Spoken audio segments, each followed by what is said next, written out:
So the male and female perspective on life is just so different.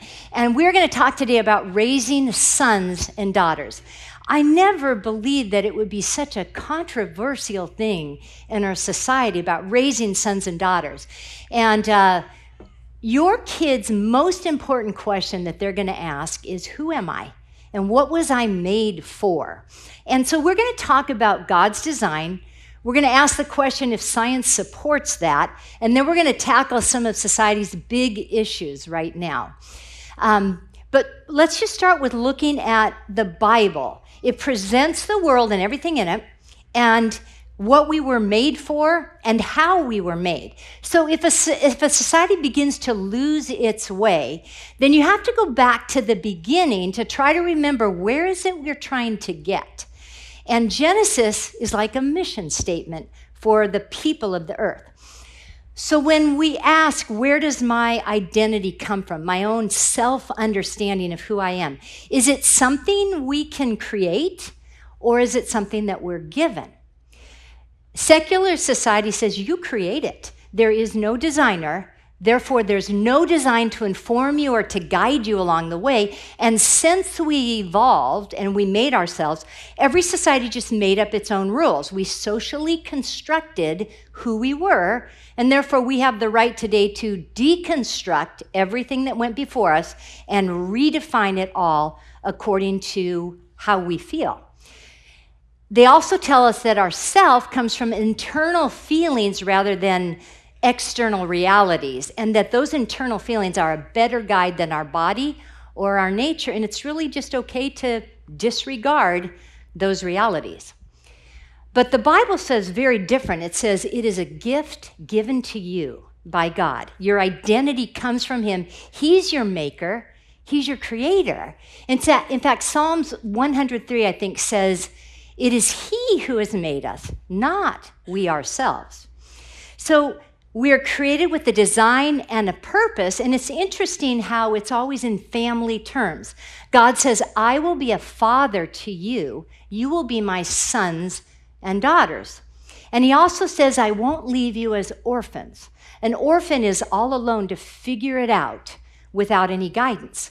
So we're going to see how family is at the core of the divine roadmap for everyone on the earth.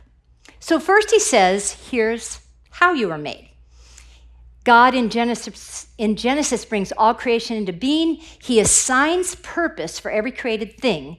And then in the crowning act, in Genesis 1:26, He says, let us make man in our own image, according to our likeness. That's the Trinity, the our. Male and female, He created them. And Jesus confirmed this, the importance of this, when a group of teachers came to Him and they were concerned about sexuality issues. And He said, haven't you read from the beginning that He who made you made them male and female? So central to your kid's identity is that they are an image bearer who is either male or female. Now, here's why you were made. Genesis 1:28 goes on and says, after He made them, He blessed them. He said, be fruitful, multiply, fill the earth, and subdue it, or bring order to my creation. So God just commissioned us to be agents of divine blessing on the earth in this partnership where both male and female are given a job to do for God. So they were told, be fruitful and multiply. And the primary purpose of the human race is to reproduce itself and not die out. And that requires a man and a woman to come together, form a family, and launch a healthy next generation. It just starts with kids growing up in families. And then He said, subdue and rule, or hold back evil and bring my order. So we're supposed to advance the kingdom of God on earth with the gifts and talents that are unique to each one of you, first in your family of origin, and then out to the larger world. Jesus continued after they had asked Him. He said, now being made male and female, given a job to do, He said, this is why a man is going to leave his father and mother. He's going to join to his wife, and the two are going to become one flesh. So man and women are made in different ways, at different times, Adam from the ground. God then says, not good for you to be alone. So Eve is now made from Adam. And it was God's intent that they would need each other, depend on each other, and really find rest in each other's strengths. Every one of you starts out life single. Everyone leaves their family of origin. They leave their childhood immaturity behind, most of them. Whether you marry or stay single, you build lifelong mature companionships, and you become the person God intended you to be. So if you're single, you bear fruit and bring God's kingdom by investing in people, whether they come out of your own body or not. You help people with the next generation. You mentor the young, you tutor, you babysit, you apprentice, all of these things. But we still have a male-female partnership on earth where God says we are equal, but we're different. And there's a lie that's permeating society right now that says the only way to be equal is to be the same, be able to do all the same things with the same strength. But from the womb, God just started to form our differences, and they are intentional. In fact, in Psalms 139, it says, "You formed my inward parts. You knit me together in the womb. I praise you because I'm wonderfully made. My frame was not hidden from you when I was being made in secret or intricately woven," it says. "Your eyes saw my unformed substance, and in your book were written the days that were formed for me before there were any of them." So God gives us this beautiful, solid, unchanging, steady foundation that I'm created, I'm intricately designed by someone who loves me. And then he calls our body a temple. And it's very important to God, and how you operate in the world as a man or a woman matters to God. So we've got to train our sons and our daughters to embrace the design that God gave to them. So the Bible says you don't create, it's a gift given, your identity. But what does science say? Does it confirm this maleness and femaleness? I read a number of books. The most fascinating was by these 26 non-religious scientists who all with PhDs in various scientific fields. They brought all their studies together and they wrote a book called Brain Sex. And they said the sexes are different because the brains are different. Their summary quote was, "The brain is constructed differently in men and women so that it processes information in different ways, which results in different perceptions, priorities, and behavior." So brain formation starts in the womb. Your chromosome determines whether you're going to be right brain or left brain dominant. So you really never need wonder who you are. Your very being is coded in. Your DNA, chromosomes, your hormones. Every single cell in your body is affected so that your male and female are just profoundly different in our bodies, that's evident, but also in our minds. Just 6 weeks into conception, hormones are introduced to determine different brain patterns. So men have XY, women have 2 X's, and the hormones respond whether that fetus is male or female. And it causes a shift in what happens in the brain. And then at adolescence, there's this new influx of hormones that further direct male and female strengths, because it seemed that God wanted to make particular tasks easy for each sex to do. So we're going to talk about some of the findings in that book and in those studies. But before I do this, I just want to say there's always the 80-20 rule. 80% fit easily into these categories, and then 20% are on some different degree on the spectrum, and we're going to address that later. But it said boys are men in training. Moms raise, or they train up children. And the study showed that boy babies are just as happy with objects in front of them as they are with people. But girl babies are far more interested in people and in faces. And when it came to friends, little boys would greet newcomers with indifference. They didn't include other boys unless they were useful to what they were doing at the time. And they usually didn't remember the names of their playmates. They would say, "You know, that kid who built that Lego tower." But girls were very different. They would greet newcomers with friendship and curiosity. They would remember their names, and they would only exclude a girl if she was not being nice. When it came to games, boys would involve themselves with experiences that sharpened their spatial skills, like taking things apart. What's its usefulness? Like, how far can I take it till I know everything there is to know about it? Or how broken can I make it? In fact, I remember I grew up in a family of 8. My little sister got a tanning Barbie for her birthday. 24 hours later, the tanning Barbie was gone, never to be seen again. About 10 years later, at a family reunion where everybody starts talking and bragging and telling stories, the truth came out. My brothers were very intrigued. They could care less about the Barbie, but they wanted to know, it tans, like, how does that work? Is it the heat from the sun? Is it the light from rays from the sun? What is it? So they stole tanning Barbie, and their first experiment was to make zebra Barbie. So they taped her up at various intervals, and they laid her out in the sun, and sure enough, they got zebra Barbie. Then they thought, well, how dark can she get? So they put her up on the roof for 3 days, and she got dark. But it still didn't answer the question, was it the rays of the sun or heat? So they went up into the hills and built a fire because they couldn't do it in the backyard. Mom would become suspicious. And they hung tanning Barbie over the fire, waiting for her to darken, but unfortunately, tanning Barbie became melting Barbie. And then there's only one ethical thing left to do, which was to bury her. So they always intended to give her back. It was really just physics questions gone bad.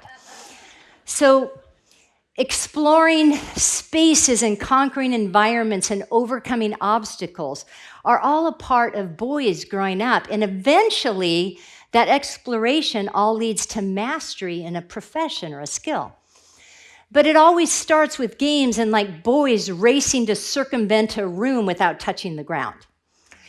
Now, girls are women in training, and they may circumvent a room without touching the ground, but added into it are questions like, I ought to be careful, something might get broken, someone might get hurt.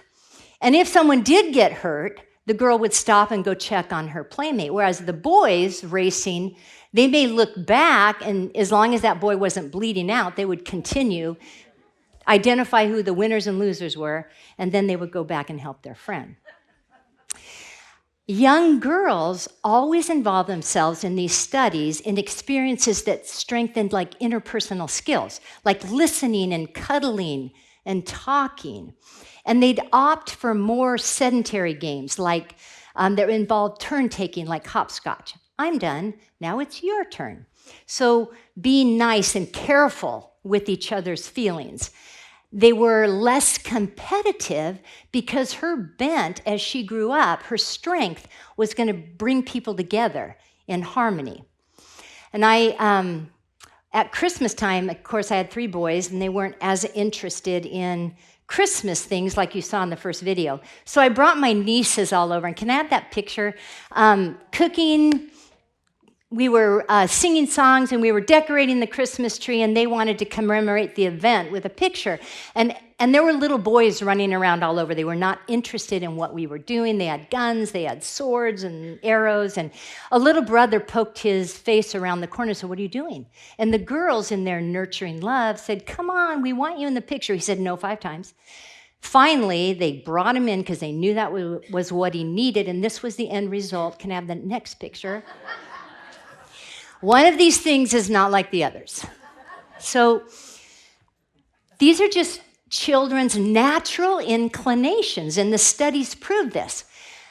As they grow up in the teen years, the chromosomes cause a new influx of hormones at puberty so that the male becomes left brain dominant. So he kind of sees the big picture easily. There's an emphasis that forms in his brain on reasoning strengths. Like men ask, what are the facts? What are the facts?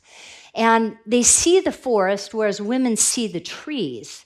Like the big picture versus making sure the trees are nurtured and watered and growing. And there are just simply less emotions involved. The brain does not give those hormones out. So men become good at abstract problem solving. Like, it's very easy for them to rotate images in their mind. They become good at mazes and maps. Most of our chess champions are all men.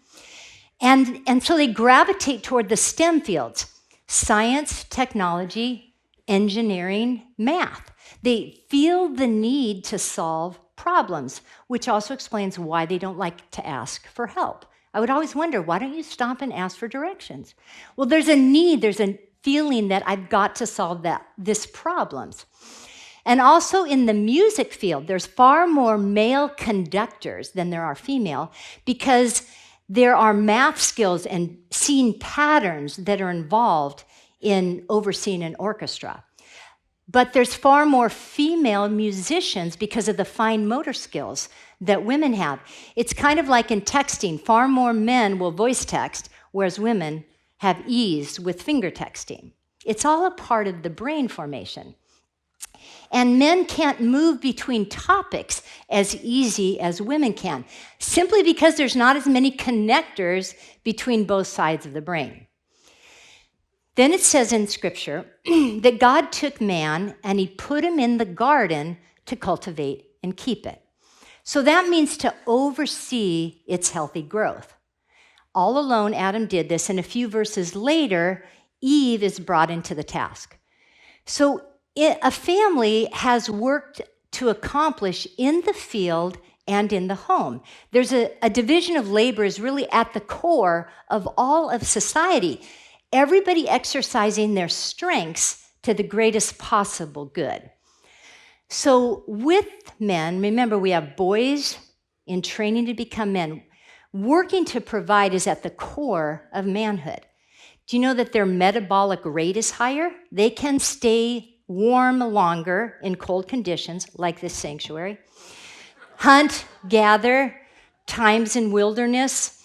They have larger hearts and lungs so that they have more red blood cells, so there's just far less fatigue in this battle to bring food. 30% more muscle mass. So when a man jogs at 50% of his capacity, a woman needs to use 70% of hers just to keep up. These are jobs men choose. I want to emphasize choose. 99%, if you put all the engineering fields together, 99% are men. In the automotive industry, 96% are men. Construction occupations, 97%. Security systems, 98%. Police, patrol officers, sheriffs, detectives, 90% are men. Why? Because these involve problem solving, protection, and areas where physical strength is needed. And men just thrive in those areas, so they choose them. Also, being a protector is at the core of manhood, standing between harm and the people he loves that are just physically weaker than he is. So the male brain response to danger is increased testosterone. So their default response to stress is anger and aggression, so that they are ready to protect. They have 50% more brute strength, so they are able to protect. And that testosterone also creates a push to take risks, to overcome problems, to advance a situation. And even God said to Job, "Gird up your loins like a man." You know, the stoicism we talk about is really just indifference to pain or setback. Like, it doesn't matter what you feel, do it anyway. So there's a capacity to ignore the emotional reaction that comes in order to get the job done and stay functional. This comes from your brain. And we can train that competitiveness or that aggression out of our sons, but I believe it'd be to our disadvantage, because those masculine pursuits to take risks, to overcome environments, really leads to confidence in our boys and leadership for them to be able to say, "I know the way. I've done this before. Follow me." And just an example of this instinct to protect. There was a mass shooting at Borderline Bar and Grill in 2018 here in California. It was college country night. The bar was packed, and a man entered. He threw smoke grenades, and then he unloaded his handgun. 20-year-old Matt Wennerstrom, as soon as he heard the shot, he and his friends grabbed all the girls they could and pushed them down underneath the pool table. And one of the girls later testified. She said there were multiple men who got on their knees and pretty much blocked all of us with their backs toward the shooter, every one of them ready to take a bullet for us. And when the shooter paused to reload, Matt grabbed a bar stool, threw it through the window, and took 30 people to safety. And then he went back to rescue more. And when a reporter asked him how he immediately knew what was going on, he said, "Instinct, I guess. I'm here to protect my friends, my family, and my fellow human beings, and I know where I'm going when I die, so I'm not afraid to sacrifice." So, in the same way that women have such a natural ease with caring for children, so many men have an instinct to protect and serve. And it's a masculinity that needs to be praised and developed in our sons. And I think one of the most important tasks of a moral society is to turn boys into good men. And if you're a single mom here today, boys need men to help them become men. And we had Youth Takeover Sunday last week. There are so many men here. We have youth groups and youth venture mentoring. There's so many places where men would like to help you in this task. And I just say, maybe sports doesn't need to be a priority. Maybe youth group and letting these men help your sons become men could be something you added into the mix here, because God made men and women need men as partners. Now, into this partnership, we're raising sons to become men, daughters to become women. But in this partnership, God asked men to do something I believe is difficult. He asked them in Ephesians, he said that he asked the man to head the family as Christ is the head of the church. Leadership is not fun. I'm just going to tell you that. Responsibility for another human being is not about that leader's rights and wants. It's really to function as God's agent of blessing, to protect, to provide, to guide, to bring daily bread. And a good leader mobilizes the strengths of those that are around them, of those that he leads. He's not necessarily the smartest, the best, or even the most talented. He's just called to recognize talent and direct it, kind of like a quarterback who calls the plays, and he sends the teammates to where their strengths are. But the ball advances because of teamwork. So God made this partnership for us. And into this partnership, in the very beginning, God's walking with them in the garden. He's instructing them. He's answering all their questions. And all of a sudden, into this comes another voice. And that was a temptation to question God's goodness on what he decided for us to do. And the enemy said to Eve in Genesis 3:5, he says, God knows that in the day you eat of it or do this thing he told you not to do, you'll be like God, knowing good and evil. So the temptation came to make our own truth, find our own purpose, completely apart from God's guidance. And as a result, a conflict came between man and the earth and between male and female relationships. And instead of complementing each other, we began to compete for prominence. God really wants us equal, yet different, a team where both partners are indispensable. So we've got to raise our sons to be men, our women to be, our daughters to be women that have a gratefulness and a love for the strength of each other.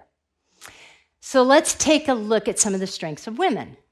So I am feminine. Femininity isn't really about a particular personality.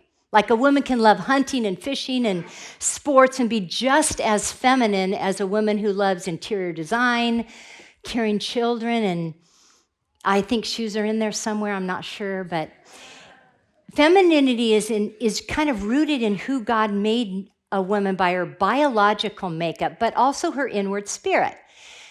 And connecting or forming deep relational bonds is at the heart of femininity.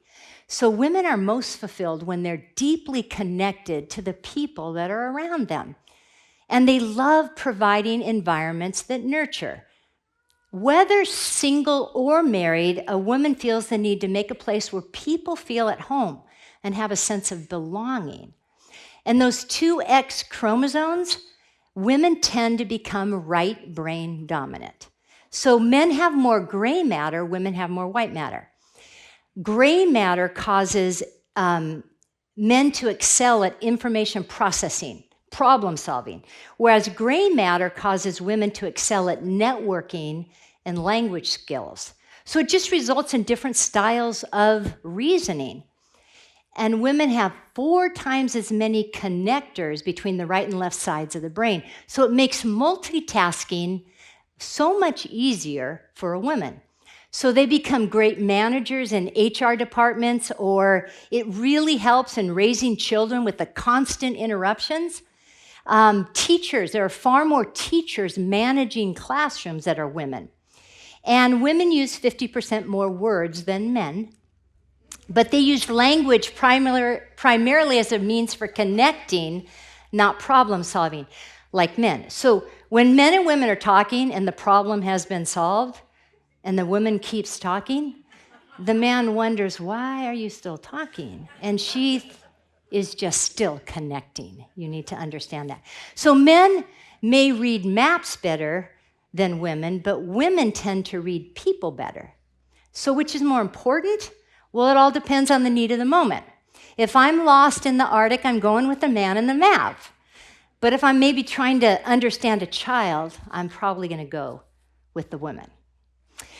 Women are also nurturers in their very nature. Genesis said man was to till the garden, and woman was to grow and raise the next generation. And God only gave women the ability to bear children, and he equipped her to nurture them. So in women, the brain produces more oxytocin and estrogen, so it promotes bonding and a maternal instinct. I don't care what the young woman says who's pregnant about what she's going to do after that baby's born. The minute that baby's born and those hormones come in, there is an incredible need to take care of that child that God gave her. Men can't be mothers. People need good mothers. And the ability to make a home where people feel safe and at rest. Every single one of you started out in a home. And if that home was good and strong, you have great advantages. So good women make strong homes. And women reflect that nurturing part of God. And God needs that picture on the earth. So that nurturing nature also shows up in little girls. A pediatrician told the story of a couple he worked with who did not want their daughter to conform to the normal pink and blue standard, so he bought her a set of toy trucks. And he went into the room to check on her, and the daughter told him, shh, the trucks are sleeping. Also, a similar story, the president of Harvard University did the same thing, where his twin daughters, and they pretended that the daddy truck was carrying the baby truck. So it's just nurturing is instinctive in women. And here's the top career choices women make. Counseling, psychology, early childhood development, social work, the medical fields, health and human services. Every one of these are taking care of people because they like it. They feel good at it.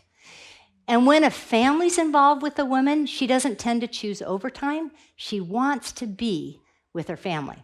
So that beauty that's kind and gentle, soft is a word that men use, emotionally open. I just want to say to you, young women, men respond to this. They like this. Women respond to the needs around them, and they love.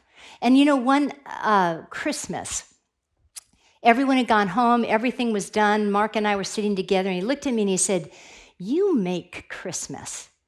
And I was surprised, and I asked him, "What do you mean?" And he just talked about everyone feeling loved and special and glad to be a part of this family. And he said, "I would not know where to begin." And yet for me, it was just natural.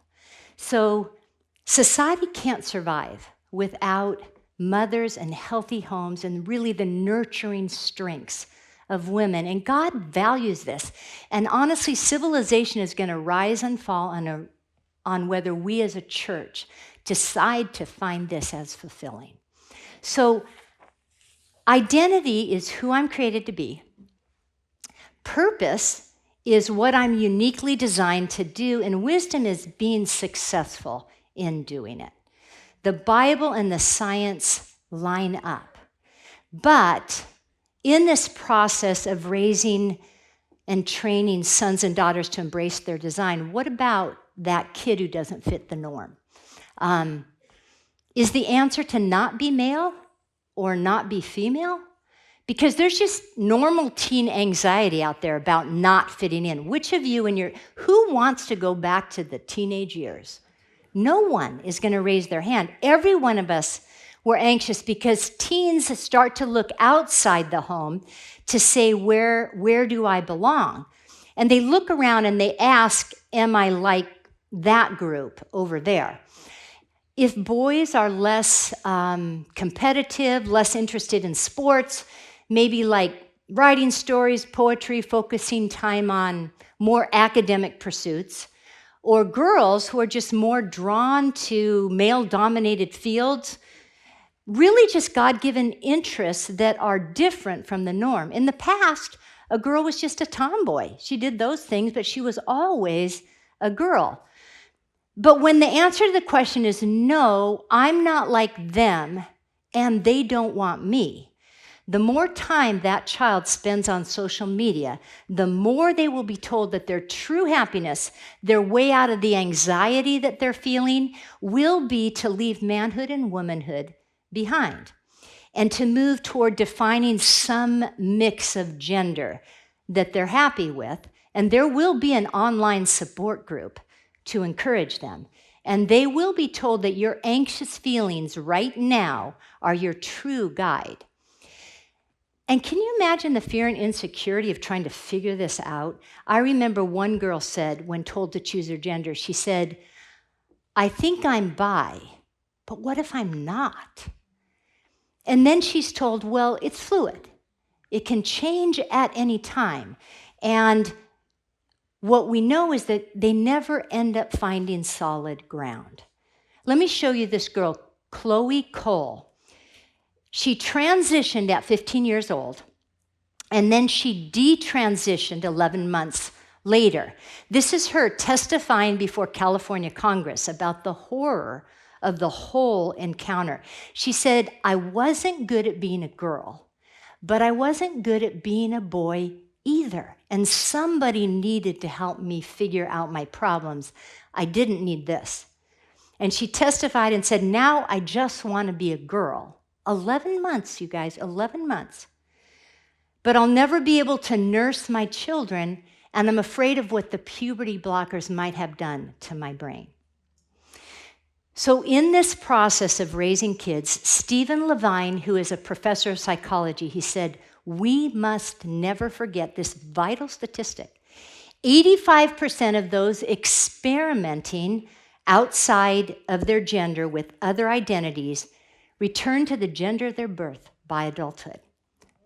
This is a Western world experiment, and we need to stand with God. And kindergarten? Choose your gender in kindergarten? Little kids are highly impressionable. If my teacher wants me not to be a girl, I want to make my teacher happy.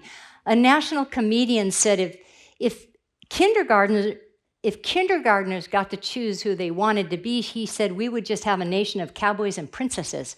He said, I wanted to be a pirate. And he said, thank God no one led me to eye removal or peg leg surgery. So you think the academics, why are they doing this? Why is kindergarten necessary? This is what they said. The influence of the parent imprints itself too fast, and if we wait any longer, the children will not be able to make their own choice. And I just want to say to you, imprint away, all right? But in this culture, you are really going to have to train your children.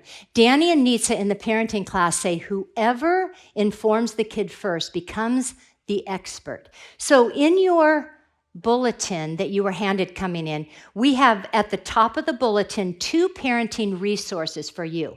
It's no longer time to sit back and watch and hope it all goes well. You're going to have to actively train your children. Can I have the band up here? So there's 2 resources I just want to point out. One is God's Design for Sex series, and it deals with starting at 3, all the things you can do all the way to 16, but you want the revised and updated edition. And the other thing is access.org is fabulous for teenagers. They take videos and music and interviews to intrigue the teens all the way up into early adulthood. And so there'll be like a 10-minute video, and then there will be discussion guides for the parents, 5 or 6 questions for you to talk through with your kids. And they're very, very engaging. And just on a final note, I just want to say one more thing that we are told today. To not affirm someone's feelings or choices is an unloving thing. And that's just simply not true. I think about the anorexic who says she feels fat. She's actually starving herself to death, but she has very strong feelings about the issue. So in love, we really redirect her to a healthy truth. Or kids who love sugar, they get addicted to its high. That's all they want to eat. They feel strongly about this issue. But we redirect them, we change their habits and their wants because we love them. So the guardrails of life have been removed, and the kids are told there is no danger. But there's a heartbreaking distress that really comes from a loss of God-given identity. So I'm going to end with one more quote. A trans doctor who stopped doing surgeries and became a psychiatrist. And he said this: I changed professions because there was way too much unhappiness and suicide. He said it's not about wanting to be a different gender. It's about wanting to be a different person, about not wanting to be the boy or the girl that was hurt. So when the kid says, who am I? You can't know who you are till you know whose you are. And I just want to say to anyone in our audience or online watching, if you're questioning, God says, I made you for myself. You belong to me. And the family of God, we the family of God, want to help you sort this out. And just know that you're raising sons and daughters for Him at His request. So do this with boldness and love and confidence, and model this beautiful design in your family, because society needs this light to shine from the church of the living God. So